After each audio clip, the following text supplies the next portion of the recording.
Spinalcom. Make any building smart. Bonjour à tous, merci pour votre présence à cette deuxième session sur les données du bâtiment. En introduction, donc nous on est la société Spinalcom, on est précurseur dans l'invention d'un système d'exploitation du bâtiment qu'on appelle le BOSS, Building Operating System, et du coup on a à cœur de discuter, d'échanger avec vous et de créer un écosystème avec l'ensemble des parties prenantes du bâtiment, pour justement avoir une vraie vision ensemble sur c'est quoi la donnée du bâtiment et en particulier sur les étapes de gestion, exploitation, maintenance. Je vois beaucoup de personnes compétentes en BIM là dans les inscrits. Donc justement, on ne va pas trop parler de travaux et de conception. On a déjà une démarche BIM qui est en place.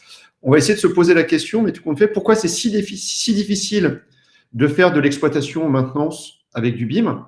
Voilà, pourquoi ça a du mal à se mettre en œuvre, et commencer à proposer des pistes de solutions, en tout cas des pistes de réflexion. Voilà, moi je suis donc responsable produit chez Spinalcom et j'ai un passé, je dirais, d'AMO dans le bâtiment, aussi bien sur les métiers digitaux et notamment du BIM.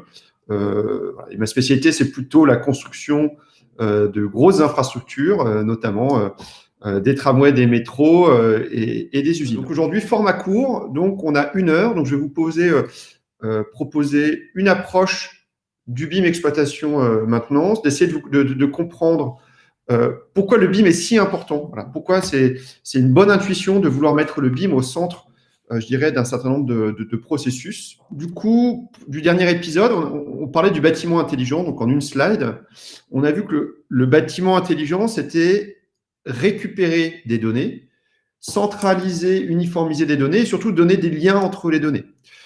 Dans le bâtiment intelligent, on a vu qu'on avait 3 principales sources de données qui étaient les données des équipements du bâtiment, donc on en a parlé de GTB, de SSI, de contrôle d'accès, les données des systèmes d'information qui gravitent autour du bâtiment, donc la GMAO, l'IWMS, la GED, etc. Et bien sûr, les données BIM. Du coup, aujourd'hui, on va travailler un peu plus fort les données BIM, et surtout, on va se poser la question, mais pourquoi le BIM-GM en France a autant de mal, je dirais, à se mettre en œuvre comparativement au BIM. Le BIM, dès les premières années, on commençait à avoir des premiers projets. Aujourd'hui, vraiment, des expérimentations sur le BIM-GM, elles sont assez difficiles et embryonnaires, et à chaque fois, on se repose les mêmes questions. Du coup, je vais vous montrer, en tout cas, une des problématiques principales de ce BIM-GM, et pour après décliner en solution. Une approche du BIM gestion, exploitation, maintenance. Il faut déjà se reposer à un cadre. C'est-à-dire qu'on est... j'aime bien toujours reciter Monsieur McLenny qui, en 2010, ça c'est quand même assez extraordinaire, donc c'est quand même assez ancien, à l'émergence du BIM, donc il voyait le BIM commencer à arriver dans le bâtiment et l'infrastructure, et vraiment était convaincu que le BIM n'était que la première étape. Donc ça permettait de travailler, de designer, de concevoir un bâtiment plus efficacement, dans un but d'optimiser la construction, mais surtout dans un but de, je dirais, trouver des leviers, des ROI sur l'ensemble de la vie du bâtiment. Donc, je vous ai remis le lien YouTube. On n'aura pas le temps, comme la dernière fois, de regarder ces témoignages. Mais vous allez voir que c'est quand même assez frappant. En 2010, il a quand même vraiment intuité et formalisé vraiment beaucoup de choses sur le BIM. Donc ça, pour se remettre dans le contexte, on est bien essayé de travailler sur récupérer de la donnée, travailler la donnée en phase de design pour pouvoir gagner par la suite. Premier point. Deuxième point, une des révolutions du BIM, je dirais, elle tient en ces 3 points-là. Donc, j'ai recité mes différents mentors là, dans les slides. Le BIM, ce n'est pas qu'un outil, bien sûr, c'est un modèle, c'est du modeling et c'est du management. C'est du modèle, c'est, je dirais, peut-être le plus important de mon point de vue. Ça veut dire qu'on a un objet informatique structuré et normé. Ça veut dire qu'on arrête de parler d'un parallélogramme qui veut dire que c'est une porte. Donc ça, c'était les dessins AutoCAD, où il fallait mettre des noms de blocs, il fallait faire très attention à une nomenclature pour que le dessin soit signifiant. Aujourd'hui, on va récupérer de la donnée. Et c'est ça, aujourd'hui, qu'on va travailler. Mais le BIM, c'est aussi une manière de travailler, c'est aussi une manière d'encadrer. Donc, c'est travailler ensemble de manière harmonisée. Et tout ça pour permettre, je dirais, la collaboration. Donc ça, vraiment, ça a été en 3 mots-clés, ou même, je dirais, le seul mot-clé à retenir, ça, c'est plutôt la collaboration. On a réussi à faire collaborer les hommes, les processus, mais surtout, on a réussi à faire collaborer les données. J'aime bien citer Monsieur Pellegrin, qui était un des architectes pionniers du BIM qui disait que c'était un bouleversement interprofessionnel majeur. Ça veut dire que vraiment, ça changeait la manière de travailler. Donc, on va se poser la question, est-ce que le BIM-GM, en fait, tout compte fait, on va pouvoir avoir les mêmes leviers. Continuons dans la démarche. Ça, c'est vraiment pour vous prouver de manière concrète. Donc, c'était une étude qui avait fait ACTH et TU il y a quelques années. C'était de se dire comment sont répartis les coûts. Tout le monde intuite en disant que, bien sûr, la majeure partie des coûts sont bien l'exploitation et la maintenance du bâtiment, la vie du bâtiment. Du coup, là, cette étude, à travers les données de la MIQCP, vraiment, là, pour le coup, visuellement, montre bien qu'on est entre 70 et 85% des coûts en exploitation-maintenance. Ça veut dire qu'on voit bien que les deux premières barres roses, c'est la conception, la construction. À mi-vie, une rénovation assez lourde du bâtiment pour continuer. Vous avez vu, si vous avez l'œil aiguisé, là, on est sur un cycle de vie du bâtiment de 60 ans, ce qui est déjà quand même relativement long. Aujourd'hui, on construit du tertiaire de manière un peu plus courte, mais par contre, si vous construisez des infrastructures, ça va durer un peu plus longtemps. Donc, c'est vraiment ça qui est intéressant, c'est de se convaincre, de dire que si je trouve de la valeur, même un tout petit peu, pendant une durée de vie, on est bien d'accord que le ROI global sera colossal par rapport aux éléments de construction et construction. Maintenant, là où je voulais attirer votre attention, c'est vraiment de montrer que dans ce monde, ce qu'on appelle du GEM, gestion, exploitation, maintenance, c'est pas si évident de donner une définition. Commençons par les acteurs. Dans le monde de la conception-construction, nous avons des constructeurs, une maîtrise d'œuvre, une maîtrise d'ouvrage, un promoteur, qui travaillent à la construction d'un bâtiment, une infrastructure. Et puis, on peut avoir ici des AMO du bâtiment, que ce soit des AMO programmatiques ou même des AMO BIM, qui viennent aider dans l'acte de construire. C'est déjà assez compliqué, mais comparativement à la vie du bâtiment, c'est très simple. Si je vous montre maintenant une projection dans la vie du bâtiment, c'est beaucoup plus compliqué. Beaucoup plus compliqué, pourquoi? Parce que déjà, on a une pluralité d'acteurs. Donc, on va les balayer ensemble. On a un bâtiment, du coup, il est occupé par, donc là, j'ai mis une DI, donc une direction immobilière, je me suis placé dans le cadre d'un bâtiment tertiaire, qui va permettre de gérer les baux, de gérer les travaux preneurs. Et dedans, on a un locataire, on a un occupant, donc pourquoi pas avec une DET, une direction d'environnement de travail, une DSI qui va travailler sur l'ensemble des équipements, des systèmes d'information, et puis des salariés. Vous voyez, donc là, on a tout un pôle qui vient occuper le bâtiment. Occuper le bâtiment, ça veut dire aussi le maintenir en conditions opérationnelles et pour, opérer de plus en plus de services. Donc là, je vous ai fait deux grandes familles de maintenance au sens large. Je dirais la multitechnique, donc c'est en anglais, on pourrait dire hard services, ça veut dire la gestion des équipements régaliens du bâtiment, de sa structure, des fenêtres, des portes, de la climatisation, et de plus en plus maintenant, je dirais ce qu'on pourrait qualifier de soft services, sur le multiservice, donc qui permettent de faire l'accueil, le standard, le propreté, la restauration, la sécurité, le courrier, la reprographie, etc. Donc ça, c'est bien. On va avoir des opérateurs du bâtiment, et c'est amusant. Voilà, donc le mot, en France, on emploie plutôt le mot mainteneur. Si vous allez au Canada, on emploie le mot opérateur. J'aime bien le mot opérateur. On a vraiment quelqu'un qui est aux manettes du bâtiment pour pouvoir apporter du service et de la qualité aux locataires, aux occupants, mais aussi faire en sorte que le bâtiment, ait toujours sa valeur qui soit maintenue dans le temps pour le troisième grand acteur, de mon schéma, qui est le propriétaire bailleur, donc souvent un investisseur, ce qu'on appelle un AM, Asset Manager, qui vient piloter la rentabilité, faire les plans de travaux, faire les plans d'achat-revente, qui confie souvent les bâtiments à un property manager qui vient, s'occuper en lien avec la direction immobilière de la gestion des baux, des charges, la vérification de travail et puis peut-être souvent contractualiser. Donc, vous voyez bien, on passe d'un monde de la construction qui est déjà complexe pour tous les acteurs qu'on travaille dans le monde de la construction. C'est déjà pas simple de réussir à se mettre d'accord et d'avancer. Mais en tout cas, je voulais vous montrer que le monde de l'exploitation du bâtiment est beaucoup plus riche. Ce qui veut dire que ma première conclusion, c'est de dire que rétrécir le BIM-GEM à simplement un acteur, je trouve ça problématique parce que, en fait, c'est l'ensemble des acteurs qui constituent, la vie et l'exploitation du bâtiment. Le point commun entre tout le monde, c'est bien le bâtiment et l'infrastructure. J'ai essayé de vous faire un schéma convergent. Le maître d'ouvrage construit, la direction immobilière occupe, les opérateurs maintiennent et opèrent les services, et puis bien sûr, le propriétaire possède.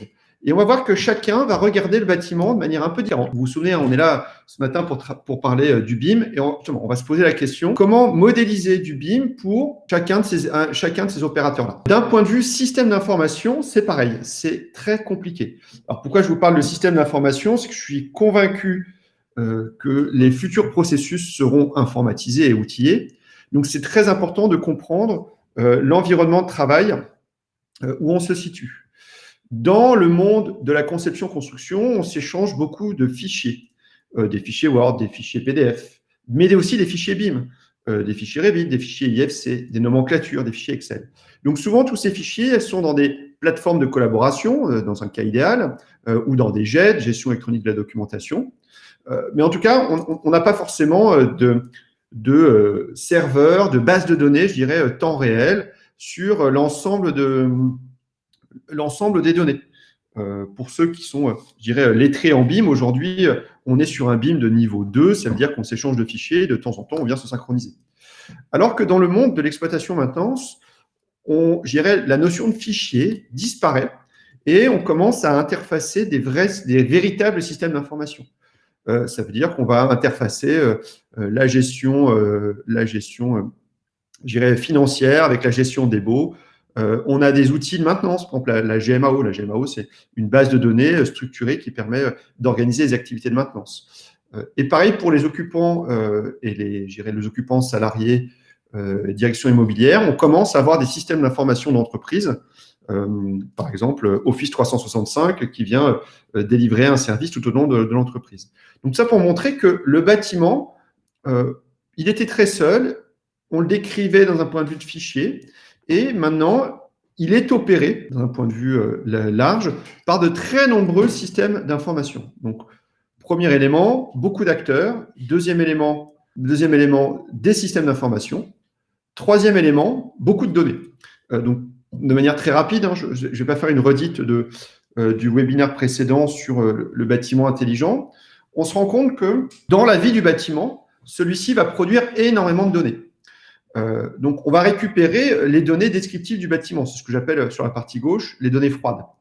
Par exemple, des plans, des maquettes, des schémas, des photos, des données non graphiques, des programmes, des spécifications, des manuels, ou des données structurées, des attributs, des fichiers et des contrats. Donc ça, je dirais, c'est toutes les données qui sont peu évolutives.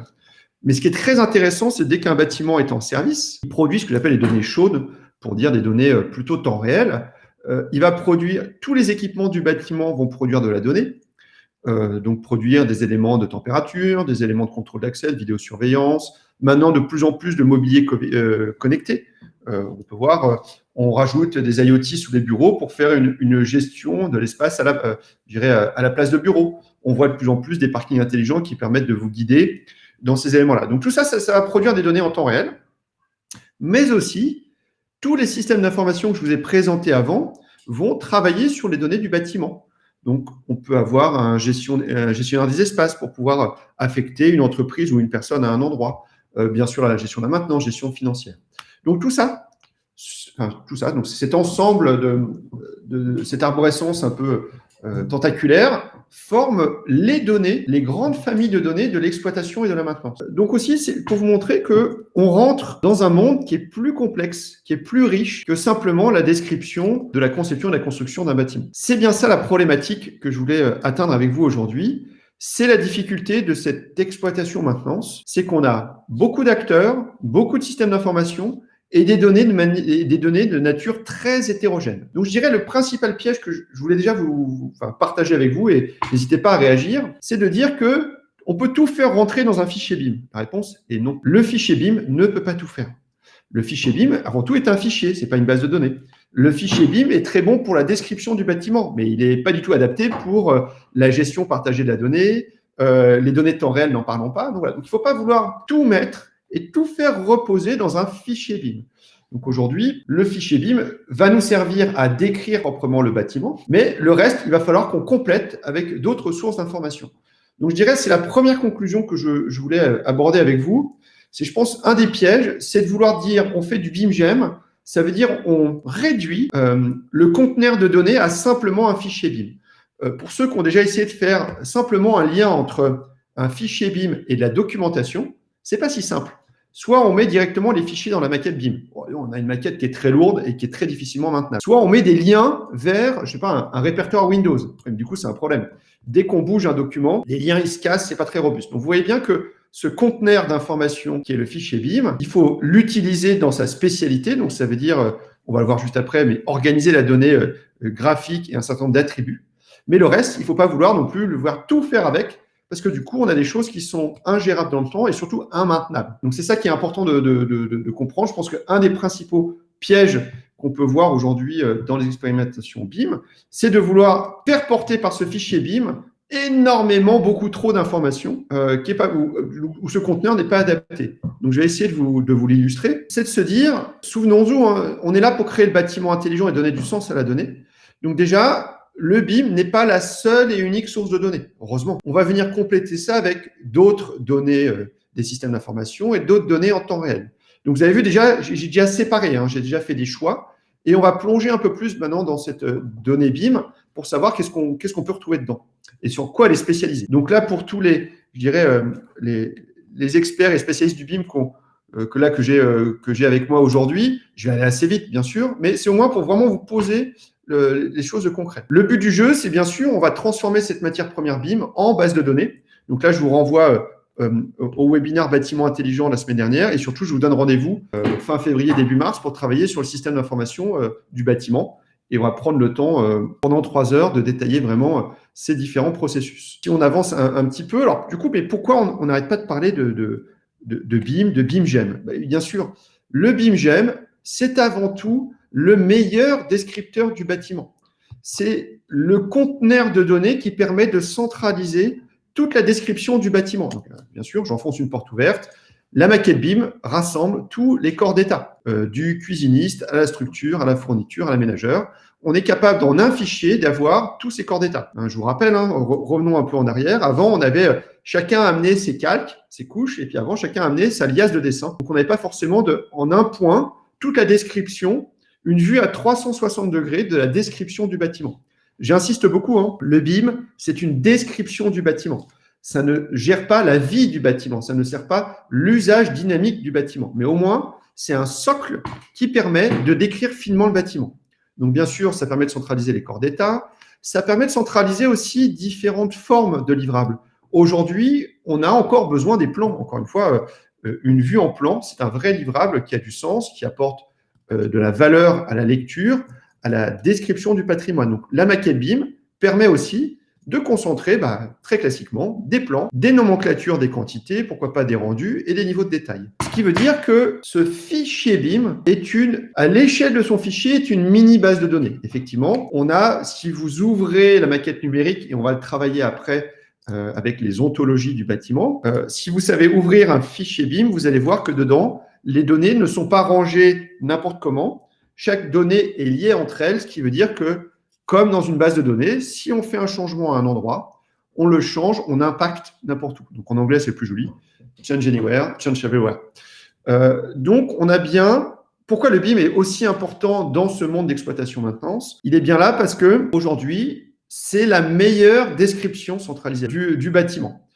Ça veut dire qu'au lieu d'avoir des sources de données hétérogènes, dans notre constitution du bâtiment intelligent, donc dans la concentration des sources de données, si j'ai une maquette numérique, en fait, derrière la maquette numérique, on pourrait rajouter des arbres. La maquette numérique vient concentrer les plans, les nomenclatures, les rendus, les spécifications, et on peut même faire un lien vers la documentation. Donc effectivement, c'est très pratique. Au lieu d'assembler 10 sources de données, en une fois, en un fichier, on a un conteneur de données. Je vais pouvoir avoir une description fine du bâtiment. Donc déjà, profitons de pourquoi le BIM est fait aujourd'hui. Aujourd'hui, les fichiers BIM, on va voir demain comment il évolue. Mais en tout cas, aujourd'hui, le fichier BIM est avant tout un formidable descripteur du bâtiment. Alors, on va aller un peu plus loin et je voulais tenter avec vous de vous sensibiliser à une notion informatique qu'on appelle les ontologies. Je vais vous donner juste un exemple avec une donnée de température, parce que c'est assez facile à comprendre. Imaginons un système qui me remonte 23 degrés. J'ai une information brute qui est 23 degrés. Si j'ai pas plus de contexte, si j'ai pas plus d'informations, aujourd'hui, mon information, je sais juste qu'elle fait 23 degrés. Ça veut dire que pour enrichir cette donnée, il va falloir créer des liens avec cette information brute qui s'appelle 23 degrés.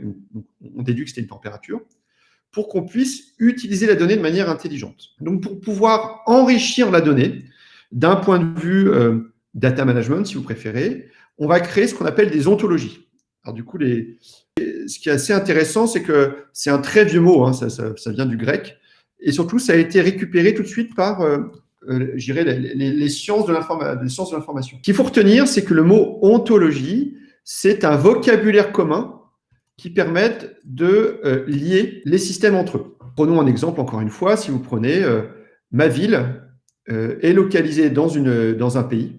Le pays, donc ma ville, c'est Paris, et localisée dans un pays qui est la France. Donc, ça permet d'enrichir la donnée pour donner tous les liens qui ont rapport avec sa donnée. Donc, vous allez me dire, prenons l'exemple toujours de notre température de 23 degrés. 23 degrés, pour l'enrichir, on pourrait rajouter des attributs à 23 degrés.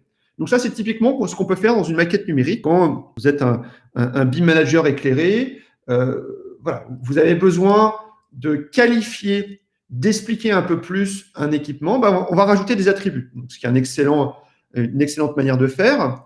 Donc, rajouter des attributs, ça veut dire, en gestion de données, c'est rajouter des tags, rajouter de l'information. Et aujourd'hui, par exemple, il y a une association qui s'appelle Haystack, que je vous invite à regarder, c'est assez intéressant, qui réfléchit à des mots-clés pour enrichir la donnée. Donc, ça veut dire que si je reprends 23 degrés, je pourrais mettre virtuellement dans un fichier Excel que c'est une température, que c'est un point, voilà, c'est une information unique, que ça vient d'un sensor, donc ça vient d'un capteur, qu'elle vient de telle pièce, de tel étage, etc., et qu'elle vient, de ma famille HVAC.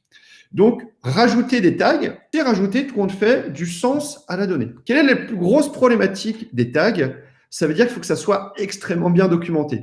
Ça veut dire que mon cerveau, voilà, si c'est moi, Nicolas, je rajoute des tags et je vous envoie l'information dans mon fichier Excel avec tout un paquet de tags. Si je ne vous donne pas le mode d'emploi précis et la signification très concrète de tous mes tags, donc si ce n'est pas documenté de manière irréprochable, vous allez interpréter mon tableau Excel de manière différente. Dit autrement, quand vous enrichissez une maquette numérique avec des attributs, avec ces éléments-là, il faut absolument, bien sûr, le mode d'emploi qui va avec pour qu'on puisse réutiliser au mieux les attributs. C'est aussi la difficulté, c'est qu'il n'y a pas une bonne manière de mettre des attributs. Chacun a sa manière de mettre des attributs. Donc ça, c'est la première, je dirais, manière d'enrichir la donnée. C'est la manière la plus basique. C'est de rajouter des attributs et des tags pour pouvoir lier, filtrer, organiser la donnée. Maintenant, on va voir une deuxième forme d'attribut qui est plus conceptuelle, qu'on appelle des liens. Donc, c'est vraiment le terme d'ontologie. On a une autre association qui s'appelle Brick. Lui dit, les tags, c'est pas suffisant. On va essayer de créer des liens. Alors, des liens, ça veut dire... on va nommer les liens entre les différentes données. Donc, on va retrouver ma température qui est ici. On va dire que ma température, elle appartient à une boîte de connexion, elle appartient à une CTA et elle appartient au système HVAC. Ma température, elle appartient à une pièce qui appartient à un étage. Ça veut dire que d'un point de vue informatique, d'un autre côté, j'ai des valeurs qui sont non liées entre elles, donc il me faut un mode d'emploi très important. Et ici, avec des ontologies de données, donc avec ce qu'on appelle des graphes, avec des liens, on est capable, si jamais je vous donne la température de manière informatique, si je tire cette petite boule, automatiquement, vous allez récupérer les liens. Ça veut dire que, quelle que soit la personne qui récupère la température, elle va récupérer les mêmes liens. Ça veut dire qu'elle va interpréter de la même manière la donnée. Ça veut dire que sans avoir un mode d'emploi très complexe, on va pouvoir récupérer l'ensemble des données. Une première approche sur l'ontologie, encore une fois, on va travailler les systèmes d'information du bâtiment, mais en tout cas, voilà, comme c'est une notion qui est complexe, je me jette un peu à l'eau. Si je fais une ontologie, par exemple, un peu plus complète, plus on a de liens, plus la donnée, elle est riche. Encore une fois, vous vous souvenez, 23 degrés, ce petit carré en bas à gauche qui me donne la température. Si je donne cette température avec toutes ces données à côté et ces liens, on a une donnée qui est contextualisée, qui est beaucoup plus facile à comprendre et surtout qui est beaucoup plus facile à utiliser. La température vient d'un capteur qui est positionné dans une pièce, à un étage, à un bâtiment, qui est localisé. Ça veut dire qu'on a une donnée qui est beaucoup plus riche. Alors, vous allez me dire, mais pourquoi je divague et je vous parle d'ontologie? C'est vraiment la plus grosse différence entre un fichier CAD classique, un dessin, donc de la DAO, hein, du dessin assisté par ordinateur, et un fichier BIM, c'est que dans un fichier BIM, tout est organisé et lié. Si vous ouvrez votre fichier Revit, vous prenez une porte dans le fichier, on est capable de savoir que la porte, elle est accrochée à ce mur-là, qui est accroché à cet étage, qui est accroché à ce bâtiment. Vous voyez, donc ça veut dire que la révolution du BIM, elle est double. Un, on n'a plus un parallélogramme qui dit que c'est une porte, on a bien un objet de classe porte, donc ça veut dire que voilà, c'est pas n'importe quoi comme objet, il a des comportements, il a des propriétés, et surtout, cet objet porte, il est accroché aux autres données de modélisation. Ce qui veut dire que quand vous faites un développement informatique sur du BIM, que vous êtes capable de ouvrir la clé du fichier BIM pour aller fouiller et récupérer tous ces liens de données, à ce moment-là, vous allez avoir une donnée riche. Et du coup, pour nous, une donnée riche, c'est bien sûr une donnée qui est demain intelligente. Donc, c'est vraiment ça, je dirais, un peu la révolution. Je voulais vous montrer un peu ce qu'il y a sous le capot d'un fichier BIM. Ça veut dire qu'un fichier BIM, c'est un excellent conteneur descriptif du bâtiment. Et on va avoir une description très riche parce que si on est expert dans la gestion de cette donnée, on est capable de récupérer toute cette donnée et donc de créer du lien et donc de créer du sens. Voilà pour ma première démonstration d'ontologie. Les questions qu'on pose souvent dans ce BIMGEM, alors je vous remonte un peu la stratégie de présentation, parce que il y a quand même une idée derrière, c'est de se dire, on a besoin de données pour rendre le bâtiment intelligent. On se rend bien compte qu'on est dans un domaine complexe, on a beaucoup d'acteurs, beaucoup de systèmes d'information, beaucoup de données. Voilà, donc ça, c'était les points d'introduction. Et que le BIM était avant tout un superbe descripteur du bâtiment. Une fois qu'on en est là, on va se poser la question, mais tout compte fait, quel est le niveau de détail, quel est le LOI, LOD, donc là vraiment jargonné BIM, de ma maquette pour la gestion, exploitation, maintenance. Du coup, moi, je vais plutôt vous renvoyer la question. Maintenant, je vais vous poser la question.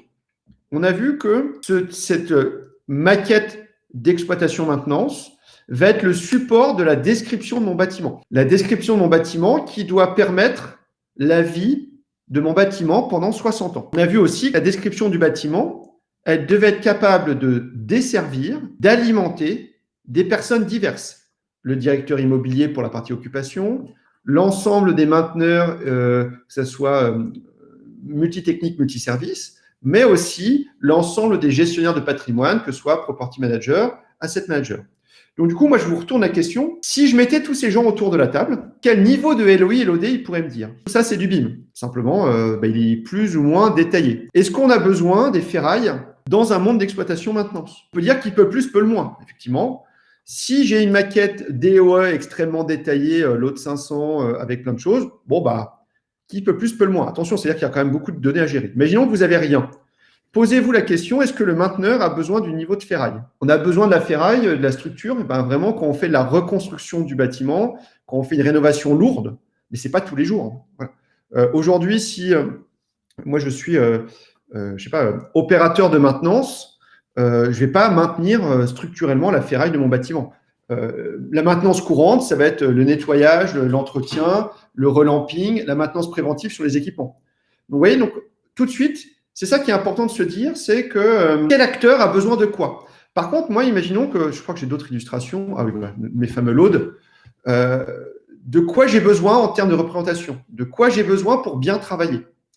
Je ne sais pas, moi, imaginons que je suis directeur immobilier, j'aimerais m'appuyer sur la maquette numérique pour localiser mes différents espaces. Franchement, je n'ai pas besoin d'avoir le niveau de détail, les feuillures de chacune de mes fenêtres. Donc, ça veut dire que simplement localiser des espaces, à l'autre 100 ou 200, ça suffit largement. Et encore, je n'ai pas besoin de tous les corps d'état. Je m'en fous de la ferraille, je m'en fous de la technique, etc. Donc, en fait, c'est ça qui est intéressant, c'est le jeu de rôle que vous allez faire. Encore une fois, d'autres types d'illustrations. Hein. Une boîte à chaussures, c'est du BIM. Maintenant, qui a besoin de quoi? Donc, c'est ça qui est intéressant. Donc, je ne vais pas vous donner une réponse toute faite. Vous allez y réfléchir et puis après, on va pouvoir débriefer ensemble lors d'un prochain webinaire. Mais c'est de se dire, tout compte fait, je mets le bâtiment au milieu pendant la vie du bâtiment. Qui a besoin de quoi?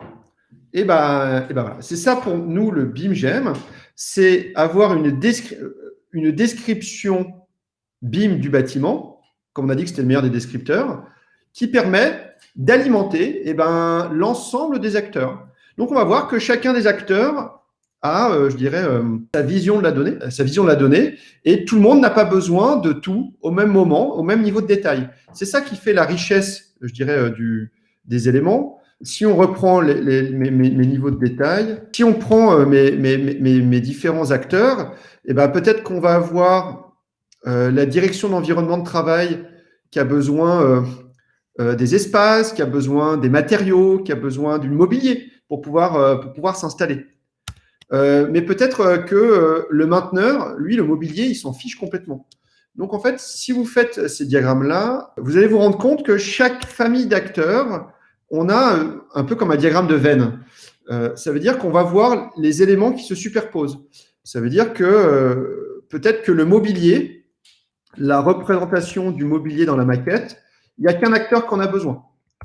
Peut-être que les équipements, les réseaux techniques, il n'y a que l'acteur de maintenance qu'on a besoin.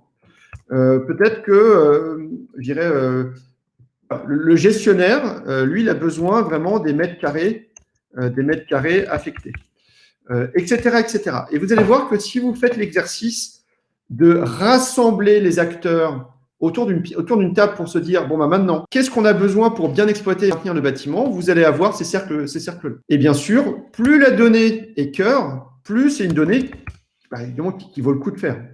Donc, ça veut dire qu'il va falloir investir du temps, de la qualité et du contrôle sur la donnée cœur, parce que tout le monde en a besoin. À la question, quel est le bon niveau d'exploitation maintenance d'une maquette?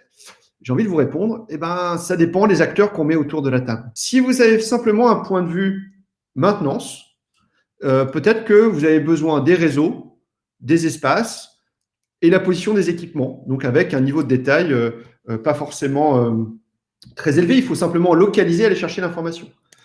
Si vous avez je ne sais pas, si vous êtes gestionnaire de bâtiments, vous voulez optimiser la vente, vous allez peut-être vouloir avoir un peu plus de matériaux, un peu plus d'éléments, etc., etc. Donc, je dirais, il n'y a pas un vrai niveau, enfin, en tout cas, notre croyance, c'est qu'il n'y a pas une norme toute faite qui va vous donner le niveau de détail qu'on utilise en exploitation maintenance. Ça dépend des acteurs avec qui vous voulez travailler. Et c'est ça qui devient intéressant, c'est qu'on est vraiment capable de se projeter sur qui a besoin de quoi, vraiment. Évidemment, après, le BIM permet de concentrer des informations de maintenance. Avec mon ancienne casquette d'AMO, on a beaucoup travaillé avec les mainteneurs pour récupérer l'ensemble des fiches techniques, l'ensemble des attributs. Mais ça, c'est vraiment une vue pour la maintenance. Est-ce que le propriétaire n'a pas d'autres données qu'il souhaiterait avoir? Est-ce que l'occupant n'a pas des données qu'il faut avoir? Donc, pour pouvoir avoir cette progression de la donnée entre la conception et la construction, du coup, il faut se poser des questions en amont. Souvent aussi, la question qu'on nous pose, c'est de dire, est-ce qu'il faut faire une maquette spécifique pour l'exploitation maintenance? C'est une bonne question. J'aime pas, moi, refaire forcément une maquette, ça fait un livrable en plus, mais on se rend bien compte que peut-être que les données de construction ne sont pas organisées comme je le souhaite pour l'exploitation maintenance. C'était ces éléments-là. Donc, du coup, voilà ces éléments. Donc, du coup, j'arrivais sur le BIM. Et le dernier sujet que je voulais vous présenter, c'était l'aspect du POC. Pourquoi donc, le lien, c'est de dire, vous avez vu, le monde d'exploitation maintenant, c'est assez complexe. Il faut se poser les bonnes questions de qui a besoin de quoi, comment, pour avoir une vraie réponse concrète et performante sur le niveau de détail de ma modélisation. Donc, une manière de travailler, au lieu de faire des très grands PowerPoint, de réfléchir à des très grands éléments un peu abstraits, c'est de proposer un POC. Un POC, donc ça veut dire Proof of Concept, ou preuve du concept en français. Le but du jeu, c'est de faire une expérimentation très concrète, courte, pour pouvoir travailler concrètement. Donc je vous ai mis quelques définitions du POC. Je vais surtout vous montrer un peu les bonnes raisons de faire un POC, et notamment, pourquoi pas, de faire un POC sur le BIM en exploitation maintenance, ou le jumeau numérique en exploitation maintenance. Pourquoi c'est intéressant de faire un POC? Vous avez vu que je ne vous amène pas une solution toute faite ou une table de vérité. Je ne suis pas un organisme de normalisation. Il faudrait qu'on travaille tous ensemble, les 50 participants, pendant quelques années pour éditer une norme ou une vision normative. Je vous propose une approche beaucoup plus légère, c'est de se dire, une fois qu'on a rassemblé les acteurs, on va construire un petit peu de données. Je sais pas, on va prendre un étage, un petit morceau de bâtiment, et on va essayer vraiment de tout de suite essayer de modéliser ce qu'on a besoin en exploitation maintenance. Pourquoi faire? Dans le but de se rassurer très rapidement. Au lieu de faire des grands fichiers Excel, des nomenclatures, des plans d'exécution BIM qui sont souvent des documents complexes, qui sont longs à lire, et ben là, on construit un petit morceau de maquette pour nous permettre de réfléchir. Ça permet d'obtenir une très forte cohésion. Ça, c'est le plus important. Tous les acteurs que vous allez mettre autour de la table pour travailler sur le BIM, 1, ne sont pas experts en construction, 2, ne sont pas experts en BIM, 3, ne sont pas experts en data management, et 3, ne connaissent que leur métier, ne connaissent pas le métier des autres. Si vous mettez une direction immobilière, elle ne connaît pas forcément le métier du facility, elle ne connaît pas le métier du property manager, etc. Donc, on a des grosses barrières de vocabulaire, on a des grosses barrières de compréhension mutuelle. Et ben, de la même manière que le BIM, mettez un morceau de modélisation au milieu de la table, travailler un morceau de jumeau numérique pour pouvoir donner du concret. Le fait de le faire pour de vrai, à échelle réduite, vous allez tout de suite identifier des grains de sable. Ça, c'est très important. C'est du retour d'expérience extraordinaire pour pouvoir demain dimensionner quelque chose de beaucoup plus grand. Et ben, du coup, faciliter votre prise de décision. Donc, vraiment, je vous invite à... voilà, donc on vous transférera les supports à réfléchir à la manière dont vous pouvez amener une prise de décision plus efficace à travers la démonstration concrète, donc à travers le principe du POC. Voilà. C'est vraiment une notion qui n'est pas encore habituelle dans le monde du bâtiment. Elle est beaucoup plus habituelle dans le monde des systèmes d'information, donc dans l'informatique. Avant de se lancer dans des grands développements, on va essayer de le faire localement, on va le débugger et on va tirer de ce retour d'expérience, de l'adhésion des parties prenantes et surtout une capacité de faire les éléments. Donc, c'est Laurent qui me dit on ne doit pas passer par la spécification. Oui, je prends la question, Laurent, et je la traite juste après. Derniers éléments sur le POC. Donc, ça, c'est une illustration que j'ai récupérée d'une entreprise de conseil que je trouve intéressante. Ça permet une prise de décision éclairée, une assurance des attendus, ça vient là-dessus, et une implication forte des métiers. Donc, bien sûr, les objectifs, c'est de faciliter le budget, vraiment d'identifier des risques, de montrer l'utilité et de pouvoir tester une ou plusieurs solutions. Donc, c'est vraiment une démarche que je vous invite, si vous êtes AMO, je dirais au sens large dans les métiers du bâtiment, c'est des fois, il est très dur de convaincre de manière abstraite, un peu comme je le fais aujourd'hui avec un PowerPoint, avec des exemples. Des fois, il est plus facile de dire, écoutez, voilà la modélisation d'un étage. Est-ce que tout le monde s'y retrouve? Est-ce que tout le monde se projette dans l'exploitation et dans les processus futurs du bâtiment? Et comme conclusion sur le POC, j'aimais beaucoup ça. Ça, c'était vraiment, je dirais, un des pionniers de la conception digitale qui a apporté dans une conférence. Je pourrais, si ça vous intéresse, envoyer le lien de la conférence.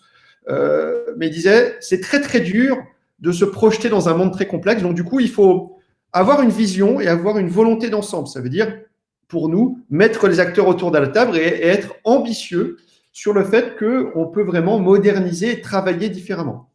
Une fois qu'on a posé cette ambition, il faut, à l'inverse, techniquement, tout de suite essayer très rapidement quelque chose de petit pour pouvoir faire grandir au fur et à mesure le projet. Donc, du coup, le scale fast, c'est bien sûr le faire grandir et le démultiplier. Je dirais, voilà pour cette notion de POC, alors effectivement, un peu rapide, mais du coup, aujourd'hui, je voulais vous démontrer que je pense qu'il n'existe pas une bonne norme ou une manière unique de faire de la gestion d'exploitation maintenance. C'est un milieu qui est complexe avec de multiples acteurs. Du coup, il faut se poser des bonnes questions. Et se poser des bonnes questions, c'est simplement rassembler les acteurs autour de la table et de se poser des questions. Mais tout compte fait, qui a besoin de quoi? Pourquoi faire? Dans quel cadre? Et là, vous aurez vraiment une démarche pragmatique de définition. Voilà, vous aurez vraiment les éléments. Une fois que vous avez cette démarche pragmatique, et ben derrière, pour être certain d'avoir une prise de décision rapide et pour pouvoir, je dirais, emmener l'ensemble de ces acteurs, n'hésitez pas, d'ailleurs, je vous invite vraiment à travailler sous forme de POC successifs. Ça va vraiment vous accélérer la prise de décision et ça va vraiment pouvoir donner de l'adhésion des différents acteurs. Aujourd'hui, la même manière que les prémices du BIM, il y a maintenant une dizaine d'années, c'était la difficulté de mettre un charpentier, un plombier, différents corps d'État autour de la table en termes d'échange de données. Maintenant, ça commence à être déjà un peu plus régulé, même si tout n'est pas gagné. Et ben, dites-vous bien que cette complexité, elle est multipliée par 3, 4, 5, 10 dans le monde d'exploitation maintenant, parce qu'on a encore plus d'acteurs et surtout, on a encore plus de cultures différentes du point de vue du bâtiment. Donc, ayons une démarche très saine, très concrète. N'hésitez pas à pouvoir faire en place un POC. Voilà pour ces principaux éléments que je voulais vous dire aujourd'hui. Là, le BIM-GEM, c'est un sujet que je voulais aborder de manière un peu plus collaborative avec vous tous, la communauté BIM. Donc vraiment, n'hésitez pas à nous transmettre vos questions, interrogations, témoignages, qu'on puisse avoir vraiment une prochaine session, je dirais de 3 heures, 4 heures, détaillée sur ces éléments-là. Maintenant, si vous avez des questions-réponses, n'hésitez pas, j'essaierai d'apporter mes réponses. Il est 11h50, comme je suis bavard, on va déborder un petit peu. Donc voilà, prenons le temps des questions-réponses. Du coup, je vais prendre la question de Laurent. Doit-on passer par la spécification des interfaces pour les différents acteurs de l'immobilier au sens large? Alors oui, mais c'est très difficile de le faire tout au fur et à mesure. Aujourd'hui, c'est très difficile au moment de la construction. Donc si je reprends mes acteurs, on a une problématique de temporaire. Souvent, quand on a un promoteur, le promoteur, il n'a aucune idée, au moment où on commence à faire la conception, de qui va occuper, qui va maintenir. Donc, on a souvent un binôme entre le propriétaire qui va être le financeur du promoteur, mais ça veut dire qu'on a du mal, dès le début, à mettre tous les gens autour de la table. Effectivement, le cas idéal, c'est avant de commencer le premier geste de construction, on va se mettre d'accord sur une démarche beaucoup plus globale. Dans l'industrie, ça s'appelle du SLI, soutien logistique intégré. Donc, c'est une science qui permet de dire, dès la conception, on va réfléchir à l'exploitation et à la maintenance du bâtiment. Aujourd'hui, dans le bâtiment, c'est très dur parce que je n'ai pas les bons acteurs. Donc là, pour le coup, je suis vraiment à votre écoute sur quel est le bon moment de la démarche. Moi, j'ai envie de dire le plus tôt possible. Dès le début, idéalement, j'aimerais que dès la conception, on réfléchisse à l'exploitation et à la maintenance future du bâtiment. Ce n'est pas toujours facile. Ça se fait dans l'infrastructure. Je vois qu'il y avait Romain qui était présent. Donc, dans l'infrastructure ferroviaire, au moment où on conçoit une ligne ou un système ferroviaire, on se pose la question de comment on va l'entretenir. Heureusement, parce que le système, il coûte très cher et il va rester 100 ans. Dans le bâtiment, malheureusement, on ne se pose pas toujours ces questions-là. Et des fois, on a des aberrations de construction pour des équipements mal placés. Et surtout, on ne se positionne pas sur l'utilisation de la donnée. Encore une fois, ce qu'on raconte aujourd'hui, nous sommes les pionniers, ensemble, les 50 personnes autour de la table, avec moi, de la réflexion sur la donnée du bâtiment. Voilà, c'est effectivement, donc on est vraiment là on a un premier embryon de données qui est la description du bâtiment. Donc, la prochaine fois, on travaillera sur la progression APS, APD, AVP, Pro, DOE, et cette étape de commissioning qui est effectivement qui est importante. Et je suis d'accord avec vous, Christelle, c'est l'étape du commissioning, ça va être vraiment le témoin entre cette construction et le reste. Donc, ça veut dire qu'aussi, ça va être le témoin de peut-être de la formalisation de la donnée. Évidemment, la donnée, là, elle va pouvoir changer de demain en main. Mais en tout cas, ce n'est pas si évident de faire ces éléments. Une question d'Étienne. Consolider l'ensemble des données sur un parc de bâtiments existants sans attendre d'avoir les fichiers BIM. N'est-ce pas faire du BIM-GEM? Oui, en fait, moi, je suis assez d'accord. Le BIM-GEM, pour moi, c'est une comment dire, la vision gestion, exploitation, maintenance, on va dire, c'est des données patrimoniales que je mets au milieu. Et ces données vont venir alimenter les acteurs. Pourquoi? C'est déjà une démarche qui est vertueuse. Je centralise, je mutualise la donnée. Ça veut dire que si quelqu'un fait une évolution de mon noyau noir au milieu, l'ensemble des acteurs en profitent. C'est ça la principale difficulté aujourd'hui. Aujourd'hui, on a de la donnée qui est partout.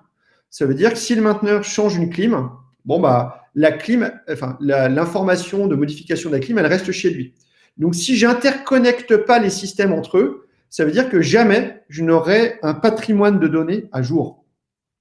Donc, voilà. Donc, effectivement, la démarche de consolidation, le BIM est un très bon conteneur, mais il n'est pas unique. Aujourd'hui, on a des démarches patrimoniales qui ne sont pas forcément BIM. L'avantage du BIM, c'est qu'en tout cas, Étienne, pour vous répondre, ça donne vraiment une image très complète du bâtiment. Essayez de décrire un bâtiment avec des formulaires, donc ça veut dire avec des questions-réponses. C'est très dur d'avoir une richesse aussi importante que le BIM. Le BIM, on a vraiment le côté spatial du bâtiment qui est très dur à modéliser informatiquement dans une base de données relationnelle très classique. Donc, c'est pour ça que j'insiste beaucoup sur le fait que c'est un très bon descripteur du bâtiment. Pensez-vous que la maquette DOE constitue les données d'entrée du BIM-GEM? C'est une vraie bonne question, Ayet. Je suis partagé. J'ai envie de dire plutôt oui, mais il faut qu'au moment où on est construit, où on est réfléchi à la maquette DOE, encore une fois, à la maquette, le DOE, dossier d'ouvrage exécuté, ça ne se réduit pas à une maquette BIM. C'est des plans, des fiches, de l'information structurée et non structurée, et peut-être en plus une maquette BIM telle que construite. Donc, pour ça, quand on dit la maquette DOE, je suis un peu embêté. Pour moi, le DOE, c'est plus large que simplement une maquette numérique. C'est une maquette numérique où on est venu fédérer un certain nombre d'informations.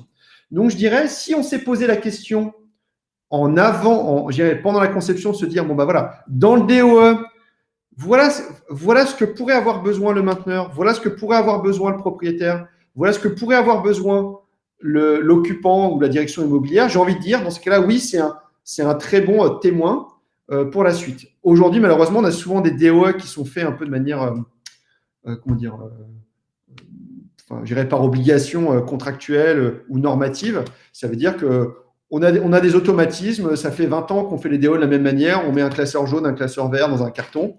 Et puis derrière, on package ça dans une maquette. Bon, là, ça a beaucoup moins de sens. Donc, je pense qu'effectivement, si on a ces DOE qui sont construits de manière un peu unilatérale avec un prisme de construction, et ben derrière, on va devoir récupérer la donnée, la restructurer, la remanier, peut-être la refaire. Voilà. Donc, c'est pour ça aujourd'hui, est-ce qu'on a besoin de 2 maquettes? Je ne sais pas encore. Mais en tout cas, je prends la question et je vous propose qu'on se donne rendez-vous pour décortiquer un peu plus finement ces processus de DOE et pour qu'on ait les éléments. Donc, je ne vous réponds pas entièrement, mais en tout cas, la question est bonne. Format de fichier BIM, IFC ou format propriétaire, déploiement de la solution, système d'information ou serveur Spinalcom, autonomie exploitant. Alors, beaucoup de questions, Martin. Déjà, sur les formats de fichiers. Le format IFC est un format excellent parce qu'il permet la collaboration. Le problème du format IFC, c'est qu'il ne permet pas l'évolution. Je m'explique. Aujourd'hui, dans le monde de la construction, on a besoin de collaboration avant tout. On a besoin de faire collaborer les différents corps d'État pour pouvoir avoir un acte de construire efficace. Chaque corps d'État a son système d'information privilégié, donc voilà, ses spécialités. Et du coup, on a un format d'échange, un format d'export, un format dérivé qui s'appelle l'IFC, qui permet de faire collaborer tout le monde. Maintenant, question, pendant la durée de vie de mon bâtiment, est-ce que mon bâtiment va évoluer? La réponse est oui. On va le recloisonner, on va déplacer des équipements, etc. Donc, du coup, le format IFC, il permettra la collaboration, mais il ne permet pas l'évolution du bâtiment. Il ne permet pas l'évolution du référentiel bâtimentaire qu'on voit au milieu. Il ne permet pas l'évolution de la description du bâtiment, ou dans une moindre mesure. Si vous voulez rajouter des attributs, si vous voulez rajouter des liens, si vous voulez rajouter des ontologies, aujourd'hui, l'IFC, on n'a pas un modeler IFC, alors on va voir si j'ai loupé quelque chose, mais rapidement, on va devoir repasser par, je dirais, les différents modelers. Donc, je dirais, aujourd'hui, on a une richesse de données qui est plus importante dans les formats propriétaires, bien sûr, avec tous les soucis de formats propriétaires qu'on peut connaître. Mais en tout cas, uniquement avec de l'IFC, l'IFC ne résiste pas à 40 ans de vie du bâtiment. Ça, c'est clair. Faut-il reprendre? Allez, donc ça, c'est bon. Déploiement du système d'information. Alors ça, c'est vraiment un sujet costaud. On a commencé, je ne sais pas si Martin, vous étiez là au premier webinaire sur le bâtiment intelligent. On a commencé à donner quelques clés. Maintenant, déployer un système d'information, ça veut dire mettre en place un système qui est capable de faire parler tous les autres systèmes, qui est capable d'alimenter ce système d'information du bâtiment, permet d'alimenter l'occupant, le mainteneur, etc. On va voir que ça se fait. Et bien sûr, nous, on est des spécialistes de ce sujet-là. Mais pour le coup, je n'aurai pas le temps aujourd'hui de vous répondre. Vous pouvez déjà étancher un peu de votre curiosité dans le centre de ressources. Je vous enverrai, si vous voulez, le lien. Un conseil pour embarquer direction immobilière professionnelle de l'immobilier dans une démarche BIM-GEM lorsqu'ils ont un parc de bâtiments important. Alors, effectivement, BIMer tout le parc peut être très coûteux. Alors là, du coup, j'ai une bonne question de nouveau, Étienne, c'est mais BIMer, pourquoi faire et pour qui? Voilà. Si je vous montre, alors du coup, je prends un exemple concret, ça va parler à tout le monde. Je vais prendre notre petit bâtiment. Au moins, ça sera concret. En fait, il faut toujours se poser la question, qui a besoin de quoi comme niveau de détail? Quelle est l'importance d'avoir des données juste au micromètre, au mètre, etc. Donc voilà, je vous présente nos petits bâtiments. On va tout de suite aller au rez-de-chaussée et je vais vous montrer que la modélisation est sommaire. Alors, je vais enlever les pièces, ça sera plus simple. Donc, voilà les bâtiments Spinalcom. Alors, tout n'est pas nous, on occupe une partie. Donc, si je zoome un peu, vous allez voir que le niveau de détail est extrêmement sommaire. J'ai quoi? Du cloisonnement, d'accord? Donc, une maquette archi sommaire. Des boîtes à chaussures, vous voyez ces grosses boîtes, ça c'est des clims. Ça c'est des lampes, c'est une boîte à chaussures. Et on a mis une petite boule pour dire que c'est le détecteur incendie. Donc, bien sûr, BIMer le patrimoine, qui a besoin de quoi et qui a besoin de niveau de détail? Aujourd'hui, nous, on a BIMé notre bâtiment à partir d'un plan d'évacuation incendie de manière très légère, donc on a un coût très modeste. Là, doit être entre 10 et 15 centimes du mètre carré. Pourquoi? Parce que j'ai une information très light. Mais pourquoi on a fait du très light? Parce qu'aujourd'hui, le cas d'usage de cette maquette numérique était tourné vers un exploitant qui, lui, s'occupait de la maintenance des clims et de la conformité incendie. Il était tourné vers la gestion des espaces. Ça veut dire que la gestion des espaces, il fallait qu'on puisse récupérer quelle pièce appartient à quelle personne. Donc là, vous voyez en couleur les différentes personnes. Et on n'avait pas besoin de plus. Donc, comme on n'avait pas besoin de plus de cas d'usage, eh ben, on n'a pas fait un scan to BIM, on n'a pas modélisé les réseaux, etc. Donc, du coup, on a un coût qui est faible. Donc, à votre réponse, Étienne, comment intéresser les directions immobilières? C'est de se dire déjà, attendez, soit vous maîtrisez très bien les directions immobilières et vous êtes capable de leur proposer un niveau de détail, soit il faut travailler un peu avec eux en disant, mais tout compte fait, vous avez besoin de quoi dans le temps? Parce que plus vous avez une maquette qui est détaillée, plus évidemment elle est riche en données, plus elle va pouvoir soutenir des cas d'usage importants ou elle va pouvoir vous apporter de l'information, mais ça va coûter bien sûr plus cher à construire et plus cher à maintenir dans le temps. Donc encore une fois, hein, posons-nous la question, qu'est-ce qu'on a besoin comme niveau de détail? Je déteste la vision un peu trop systémique. On dit, on fait une esquisse au lot de 100, on fait un AVP au lot de 200, on fait une phase pro au lot de 300, 400, et on arrive en maintenance et on dit on est un lot de 500 ou 600. Alors effectivement, qui peut le plus, peut le moins. Mais vous vous rendez compte que on ne s'est peut-être pas posé la bonne question. Donc, si vous récupérez une maquette détaillée, tant mieux, vous avez la réponse à toutes vos questions. Si vous n'avez rien, peut-être qu'on peut intéresser une direction immobilière en disant, je vous propose une étape par étape, d'y aller petit pas par petit pas. On va commencer par une première modélisation, donc ça ressemblerait à un lot de 100, avec pas tous les corps d'état. Si ça vous plaît, on mesure, on fait un premier POC, on mesure des ROI, on fait tourner ça une année, et puis deuxième année, on se dit, il y a peut-être d'autres acteurs, d'autres problématiques qu'on n'a pas traitées avec cette maquette. C'est pas grave, on va venir compléter cette modélisation. Donc, au fur et à mesure, on peut venir compléter la modélisation. Et puis, du coup, on peut compléter de manière opportuniste. Si vous avez un ravalement de façade, du coup, ça tombe bien, vous allez peut-être avoir des métriques claires de votre façade. Et du coup, vous allez pouvoir fédérer des informations plus justes. Encore une fois, alors je ne sais pas si je peux vous le montrer là, je vais regarder. Oui, c'est ça. Ça veut dire qu'on peut aussi faire des niveaux de détail complètement asymétriques. Le bâtiment au sens large est un lot de 100, mais par contre, j'ai une pièce particulière, là, qui est ma salle serveur. Et ma salle serveur, franchement, la DSI a des besoins d'informations plus importantes. Et tant mieux. Et du coup, on va adapter notre niveau de détail à la DSI, mais pour une pièce. Donc, vous voyez, on va pas, c'est ça qui est intéressant, on ne va pas faire du lot de 500 partout. On va se poser la question, mais qui a besoin de quoi? Alors, attendez, je vais vous le mettre en grand. Voilà, donc là, on a modélisé les réseaux, les espaces, les différents serveurs, les différents racks. Donc, du coup, c'est ça qui est important, c'est de se poser la question, mais en fait, à quoi ça sert, à qui ça sert? Donc, on peut très bien imaginer une stratégie de modélisation qui va s'adapter en fonction des espaces, en fonction des points de vue du mainteneur, point de vue de l'occupant, point de vue, voilà. Donc, on pourrait très bien modéliser des espaces techniques très pauvres et avoir des espaces à vivre avec le mobilier, parce que l'occupant en a besoin. Vous voyez, donc voilà, c'est ça qui est intéressant. C'est vraiment de se poser la question, mais qui a besoin de quoi, comment? Et du coup, on a vraiment une stratégie de modélisation qu'on est capable de justifier. J'espère que j'ai répondu à votre question, Étienne, là-dessus. Est-ce que vous avez d'autres questions? Midi 5. Je vais revenir sur la présentation. Merci Étienne. Voilà. Et donc, je refais 2 publicités que je trouve importantes. C'est nous avons un centre de ressources. Donc, on va y aller ensemble. Hein, si vous allez sur Spinalcom, c'est pas du tout ça. Vous allez sur notre site. En haut à droite, vous avez ressources actualités, centre de ressources, vous cliquez dessus. Et là, on a vraiment un site où tout ce que je viens vous présenter, on est en train de l'écrire de manière complètement ouverte pour l'ensemble des parties prenantes du bâtiment.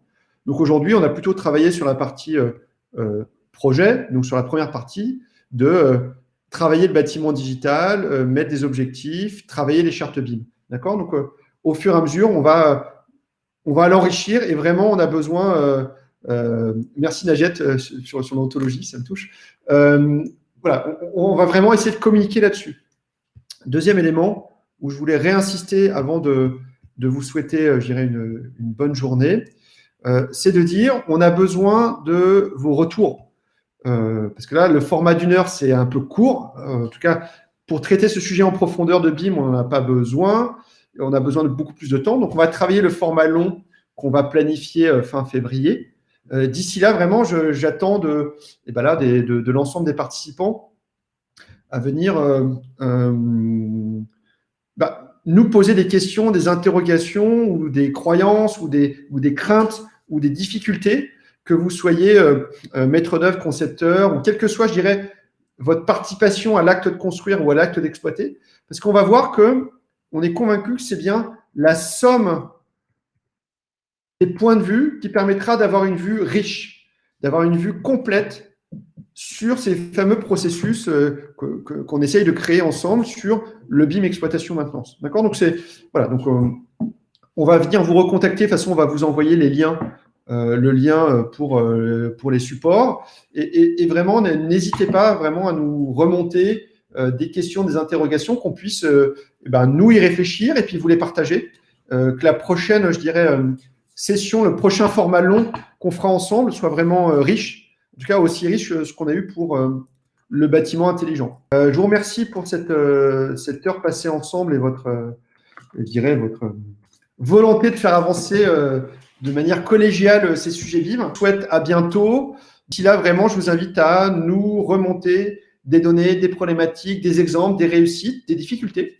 Ça permettra vraiment de travailler ensemble, hein, d'avoir un jus de neurones commun, que ce soit pour des bâtiments et ou de l'infrastructure. Alors, effectivement, l'infrastructure a des problématiques particulières, mais déjà, travaillons sur le bâtiment au sens large. Je vous souhaite une très belle journée. Très belle journée, bonne continuation.